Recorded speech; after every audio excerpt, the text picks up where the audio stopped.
À la base, j'ai fait la géographie, mais je me suis spécialisé en coordination de projets. J'ai fait 15 ans en France volontaire. C'est après ça que j'ai décidé de voler de mes propres ailes. La clé du bonheur, c'est faire un travail qui te plaît. Je me suis lancé dans mes propres activités, notamment dans l'activité d'élevage par passion. C'est depuis que j'étais élève que je faisais. Et quand j'étais étudiant, avec ma bourse, j'ai payé des porcs de race améliorés pour donner à ma grand-mère afin de faire des croisements. Après, je me suis rendu compte qu'on peut bien vivre de cette activité. Il suffit de mettre du sérieux. Par an, moi, je peux vendre jusqu'à 500 reproducteurs comme ça. Et pour la charcuterie, 300. J'ai plusieurs races ici. Particulièrement, je suis très satisfait des races Berkshire et puis Large Black. Et c'est des races qui sont noires. En termes de portée, j'ai des effectifs beaucoup plus importants. Et la truie produit assez de lait. Par exemple, celle-là, elle a donné 16 de porcelets vigoureux. Et puis la truie ne maigrit pas trop au moment de l'allaitement. Et aussi, les points forts, là, elles sont beaucoup résistantes à la gale. Tous les verras ont leur nom.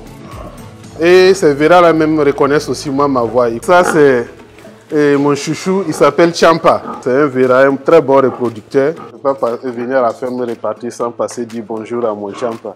Même s'il est couché, je l'appelle, il va se lever et venir vers moi. Oh, reste tranquille. Prends. Champa, regarde ici.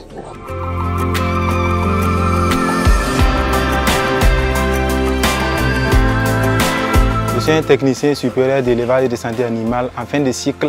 Je suis là pour un stage de 3 mois pour préparer mon examen national. Mon travail va consister à sélectionner des cochettes, voir si elles sont en chaleur. Si elles ne sont pas en chaleur, les donner l'aliment, prendre les mesures nécessaires pour qu'elles viennent en chaleur. Le stage s'est bien passé. Ça m'a permis d'être plus en contact avec l'animal, de voir comment il évolue, les besoins surtout. De façon générale, comment vraiment réussir dans l'élevage? Je ne regrette pas. Au contraire, j'aurais dû commencer plus tôt.